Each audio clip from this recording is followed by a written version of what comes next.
Jodhpur range के साइक्लोनर team के अनवरत शोध साधना और तपस्या का सकारात्मक फल लगातार समाज को मिल रहा है। समाज की चादर से आपराधिकता के धब्बों को मिटाने के लिए जो धोबिया पछाड़ का दांव चला रही है साइक्लोनर टीम, उसके धमाकों की धमक गूंज के रूप में लगातार गूंज रही है समाज में। और उसी की एक और कड़ी में ऑपरेशन नर नारायण चलाकर 50,000 के इनामी कुख्यात वांछित अपराधी बद्रीराम पुत्र गंगाराम को कल ओसिया इलाके से गिरफ्तार कर सकने में पुलिस को सफलता मिली है। सुरा, सुंदरी, शादी, संपत्ति, सत्ता, संघर्ष और सनक, इन 7 रंगों के सरगम का सरताज रहा है बद्रीराम। बहुत ही रोचक दिलचस्प कहानी रही है बद्रीराम की आपराधिक यात्रा, जीवन यात्रा बहुत ही दिलचस्प रही है। अब तक करीब 44 अपराध पुलिस के संज्ञान में आ चुके हैं, जो दर्ज हो चुके हैं बद्रीराम के द्वारा कारित किए हुए 44 अपराध। मेवाड़ और मारवाड़ के 6 जिलों में अपराध की गूंज मचा चुका बद्रीराम। चोरी, नकबजनी, वाहन चोरी, शराब तस्करी, पुलिस के साथ मारपीट, हत्या का प्रयास, मारपीट, वाहन चोरी, बलात्कार जैसे हर तरह के संगीन अपराधों में लिप्त रहा है कुख्यात अपराधी बद्रीराम। आज से 27 साल पहले अपनी आपराधिक यात्रा शुरू की बद्रीराम ने। जब 10वीं की पढ़ाई करने के बाद अपने ही आवारा भाइयों की संगत में आकर गुमराह हो गया और जल्दी पैसे कमाने की धुन, परिवार को समृद्ध करने की सनक जगी। एक चचेरे बड़े भाई की शादी के लिए पहला अपराध किया, गांव के ही कोऑपरेटिव सोसाइटी में चोरी की। और उसके बाद जब चोरियों का, नकबजनियों का सिलसिला शुरू किया बद्रीराम ने, तो 25 मामले दर्ज हुए बद्रीराम के खिलाफ। विशेष रूप से मंदिरों में चोरी का शौकीन रहा बद्रीराम। इलाके के जितने भी मंदिर हैं, चाहे खिंदकौर मंदिर हो, वापिनी मंदिर हो, पुनासर मंदिर हो, मेवाड़ मारवाड़ के ज्यादातर मंदिरों में कई बार जाकर चोरी की वारदातों को अंजाम दिया। कई बार पकड़ा गया, कुछ महीने जेल में काटे और फिर छूटता रहा। यह सिलसिला लगातार चलता रहा और इसी के साथ कई सारे शौक पनपते रहे। चाहे विलासी जीवन जीने का शौक हो, वेश्यावृत्ति का शौक हो, रंगीन मिजाजी का शौक हो, वो लगातार गलत तरीके से आते पैसों के साथ परवान चढ़ते रहे। पिता का मोह, पिता की ममता, पिता का पितृत्व हमेशा बद्रीराम के जीवन पर एक कहर की तरह बरपता रहा। जेल जाता रहा बद्रीराम, पिता उसकी जमानत कराते रहे। हर बार वादा करता बद्रीराम कि अब अपराध की दुनिया से मैं अपने पैर पीछे खींच लूंगा, और फिर उसकी रंगीन मिजाजी, आशिक मिजाजी उसको फिर से अपराध के दलदल में धकेलती रही। जब चोरी के छोटे मोटे पैसों से शौक नहीं पूरे होते रहे तो शराब तस्करी की दुनिया में कूद पड़ा बद्रीराम। हरियाणा से गुजरात तक शराब की तस्करी के धंधे में एक सूत्रधार बना और लंबे समय तक यह तस्करी का धंधा उसने चलाया। इसमें भी पकड़ा गया, जेल गया और जेल जाकर मन इतना बढ़ा कि जेल की दीवारें तोड़कर भी जेल से फरार हुआ। जेल तोड़कर भागने के कुख्यात मामले में वांछित रहा बद्रीराम। बट इसी बीच उसके पिता की मौत हुई और पिता की मौत के बाद जो उसके सर पर जमानत का साया था वो अचानक से विलीन हो गया। भाइयों ने मुंह मोड़ा तो ससुराल का पक्ष थामा बद्रीराम ने और खनन के धंधे में, ससुराल पक्ष की मदद से खनन के धंधे में लग गया।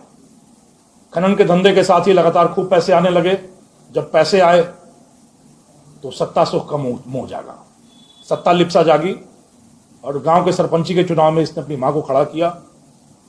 ज्यादा सफलता तो हाथ नहीं लगी, पर सत्ता का मोह बढ़ता गया और उसी चक्कर में शुरू हुआ सत्ता संघर्ष का सिलसिला।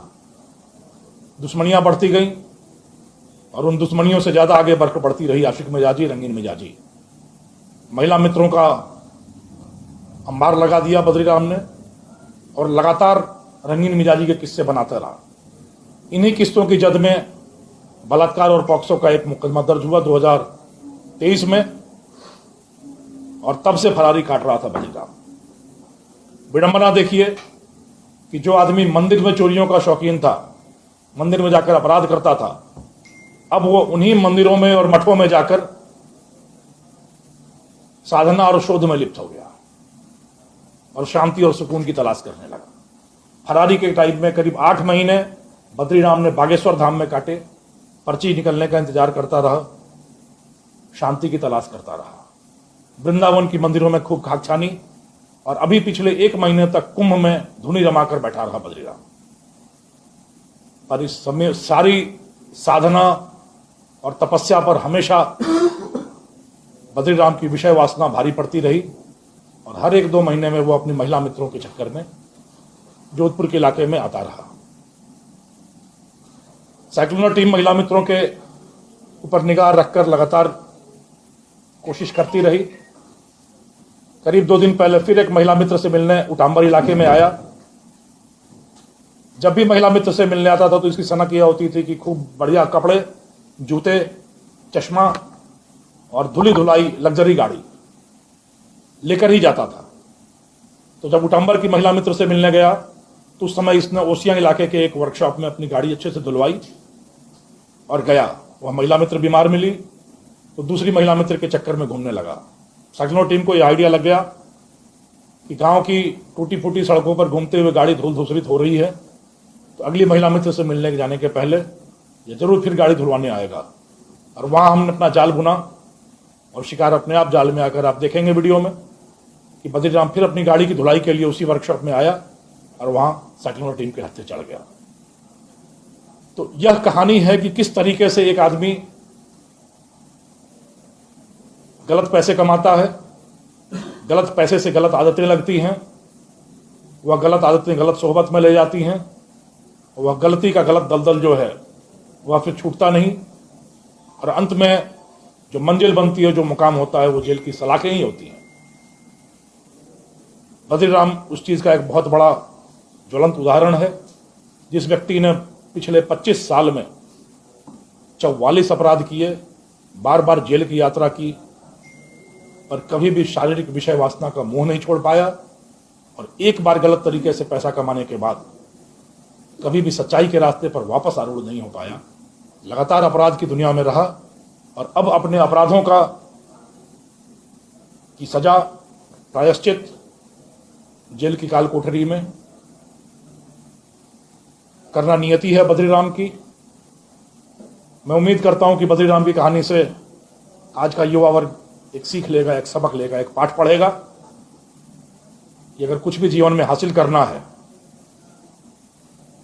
तो अपनी मेधा, अपनी मेहनत और अपने मेरुदंड के भरोसे, न कि शॉर्टकट और बाईपास खोजकर अपराध के दलदल में अपने आप को गर्दन तक डुबाकर। एक बार फिर मैं साइक्लोनर टीम को इस शानदार सफलता के लिए, समाज से अपराध और अपराधियों के सफाये के लिए उनका जो यह बीड़ा उठा रखा है, उसकी अहर्निश प्रयासों के लिए, उनकी लगन के लिए, उनकी निष्ठा के लिए उनका अभिनंदन करता हूं, और समाज से यह अपील करता हूं कि इस तरह के आपराधिक तत्वों को बिल्कुल प्रश्रय न दिया जाए, बिल्कुल बढ़ावा न दिया जाए, और इनके पंख कतरे जाएं।